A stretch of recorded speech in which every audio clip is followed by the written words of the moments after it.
Indonesia ini, jemaah sekalian, orang-orang Syiah lagi gencar-gencarnya mencari kesalahan ahli sunnah. Dan subhanallah, perilaku mereka di Indonesia persis perilaku mereka di Yaman.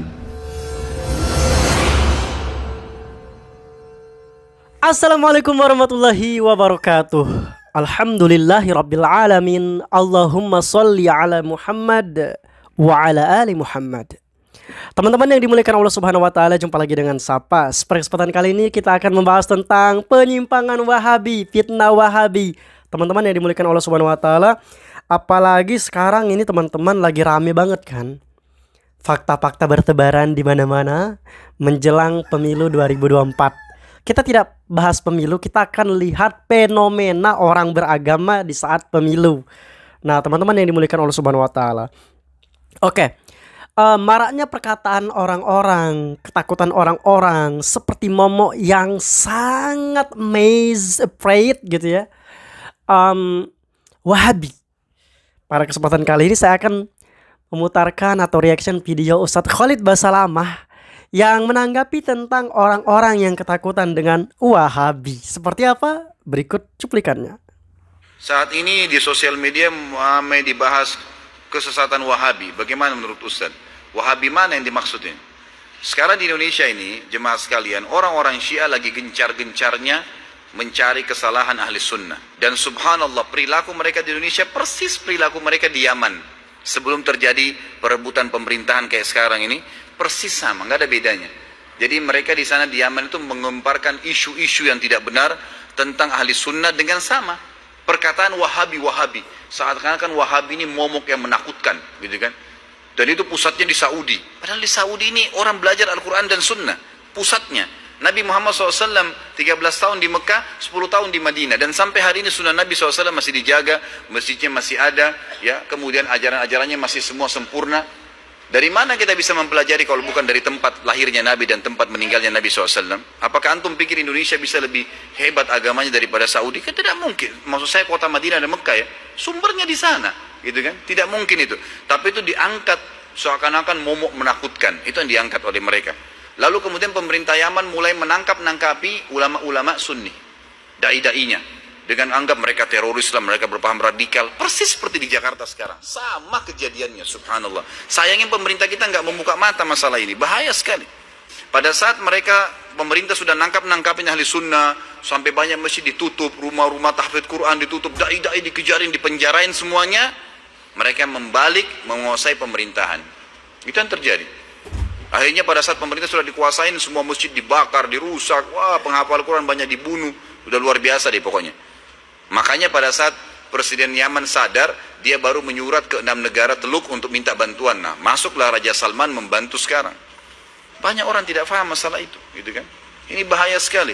Jadi kalau yang di Wahabi yang sering dilempar-lemparkan, dan saya tahunya itu sekarang. Istilah Wahabi ini tidak ada lain kecuali itu. Semua yang dari Saudi dianggap Wahabi, kan gitu. Karena di sana itu orang menjalankan sunnah yang murni. Pengajian saya sering dikatakan, pengajian Ustaz Harun pengajian Wahabi. Kalau emang pengajian yang antum dengar dari awal tadi 2 jam dan setiap hari tiap minggu antum datang, qala Allah, qala Rasul, begini pendapat ulama, kita jelaskan, antum anggap ini Wahabi, inilah pemahaman yang benar. Al-Quran dan Sunnah disampaikan. Tapi momok itu ingin diangkat oleh orang-orang Syiah, karena yang banyak bongkar kedoknya Syiah itu orang-orang Saudi memang, di Saudi. Memang dari Madinah dan Mekah, gitu kan, yang membongkar mereka. Makanya mereka melempar momok itu. Jadi sebenarnya ini informasi cuma disembang-sembang siurkan yang tidak benar.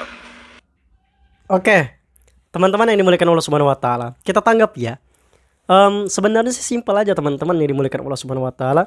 Orang-orang di Indonesia ini banyak sekali yang infiltrasi ya. Jadi memasukkan sebuah pemahaman ya, sehingga berefek kepada orang yang ada di sekitar, dan efek itu memberikan efek lagi kepada Indonesia ini. Artinya gini teman-teman yang dimuliakan Allah Subhanahu wa taala, banyak sekali orang-orang tuh yang hanya bisa ngomong doang. Wahabi itu ancaman bagi NKRI. Padahal faktanya orang-orang Wahabi atau orang-orang Salafi yang dicap Wahabi, ingat ya, Wahabi itu kan ada 2. Ada yang Wahabi yang Abdullah bin Rustum, ada yang Muhammad bin Abdul Wahab. Itu pelintir-pelintir gitu ya, untuk mendapatkan poin kebencian orang lain kepada golongan itu.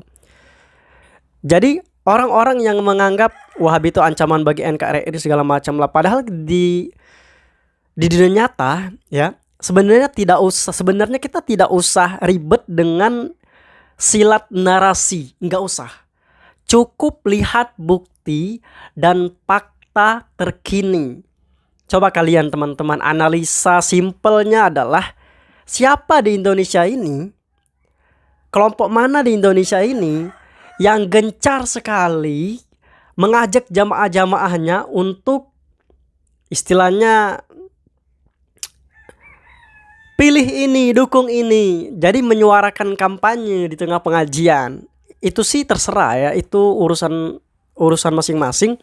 Akan tetapi kalian lihat analisanya, siapa yang gencar ya, yang gencar berada di tangga kekuasaan, yang lalu lalang di tangga kekuasaan untuk mendapatkan kekuasaan, memiliki posisi di kekuasaan. Siapa sih? Kalian bisa lihat sendiri teman-teman yang dimuliakan Allah Subhanahu wa taala. Dan pastinya tidak ada satupun ustadz-ustadz salafi atau ustadz-ustadz yang dicap Wahabi, tidak ada satupun ya, tidak ada satupun mereka yang ketika kajian menyampaikan suara dengan keras mengatakan pilih pasangan ini, pilih calon ini. Karena kenapa? Orang-orang salafi, ustadz-ustadz salafi fokus kepada agama yang pemahamannya itu sesuai dengan manhaj ahlus sunnah wal jamaah, salafus soleh. Ya, ketika mereka berdakwah, tidak mereka campurkan urusan dunia. Urusan kampanye segala macam itu tidak mereka campur-campur dengan pengajian, pembahasan tauhid, pembahasan apa enggak. Makanya kalau kalian melihat sebuah kajian, apalagi menjelang Pilpres ini, kalian lihat ada nggak di antara mereka ustadz-ustadz salafi yang menjadikan jamaahnya adalah ladang kampanye? Ada nggak? Coba cek deh. Tidak akan kalian temukan di orang-orang salafi. Dan lagi teman-teman yang dimuliakan Allah Subhanahu wa taala, sudah saya katakan tidak perlu bersilat narasi, silakan lihat bukti dan fakta yang realita. Siapa sih di Indonesia ini orang-orang atau kelompok-kelompok orang yang intoleran? Kalau seumpamanya tadi salafi itu adalah orang-orang yang intoleran, anti NKRI segala macam. Lihatlah bagaimana toleransinya orang-orang salafi.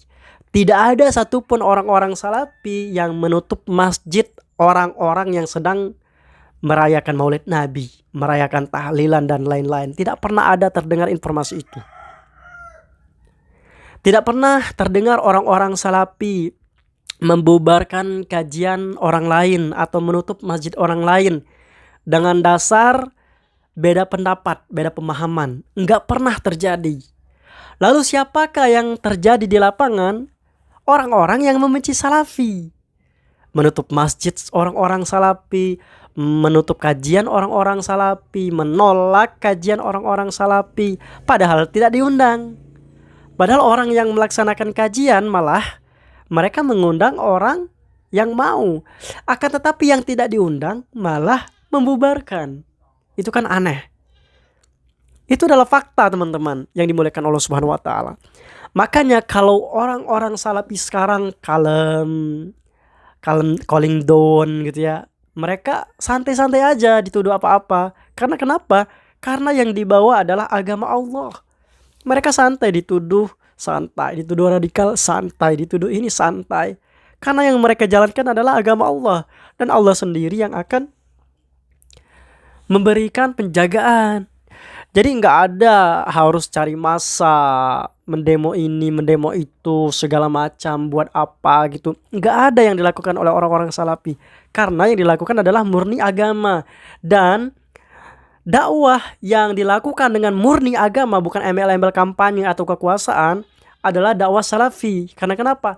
Tidak diikatkan dengan kepentingan pribadi atau kepentingan jamaah atau kepentingan sosial. Tapi ini kepentingan agama Allah Subhanahu wa taala. Apa yang menjadi perintah Allah Subhanahu wa taala disampaikan agar dijalankan. Giliran Anda tidak mau mengikuti, that's your choice. Itu adalah pilihan Anda. Fair. Orang-orang salafi selalu mengajarkan apa yang Rasul Shallallahu Alaihi Wasallam ajarkan. Jika orang tidak mau, tidak diusir. Jika orang tidak mau, tidak ditutup masjidnya. Jika orang tidak mau, tidak ditutup pesantrennya. Jika orang tidak mau, tidak dibubarkan pengajiannya. Adil dan toleransi itu yang dilakukan oleh orang-orang salafi. Itu fakta. Fakta yang terjadi di dunia nyata dan kalian bisa lihat dengan membuka mata, hati, dan mata yang kalian rasakan pada saat ini. Sehingga terbukalah siapa yang menjalankan agama dan siapa yang menjalankan agama dengan embel-embel yang lain. Teman-teman yang dimuliakan Allah Subhanahu wa taala. Jadi, kalau kalian ingin murni belajar agama, maka pelajarilah agama dengan metode salafus soleh, mengikuti para salafus soleh, sehingga kalian akan terbebas dari kaderisasi lah atau apa gitu ya. Kalian akan terbebas dari itu karena tujuan kalian murni belajar agama, maka yang akan kalian dapatkan adalah agama, bukan yang lain. Namun ketika kalian salah memilih ruang, tempat, dan majelis, kalian juga akan mendapatkan pemikiran-pemikiran yang kalian sendiri menyadarinya sebenarnya, tapi kalian terkadang karena fanatik dan tidak mau berpikir lebih tinggi, kadang cakar-cakaran ini, apalagi menjelang pemilu nanti. Ya, kayak pemilu kemarin itu kita bisa lihat. Teman-teman yang dimuliakan Allah Subhanahu wa taala. Jadi, teman-teman yang dimuliakan Allah Subhanahu wa taala, pada kesempatan kali ini saja video kita pembahasan tentang Wahabi yang dianggap sebagai momok yang menakutkan. Padahal apa yang terjadi di dunia nyata tidak seperti apa yang terjadi di alam pikiran kalian. Kita ketemu di video selanjutnya. Assalamualaikum warahmatullahi wabarakatuh. Teman-teman, jangan lupa dukung channel ini dengan cara subscribe dan nyalakan notifikasi. Terima kasih. Dumtum bi khair.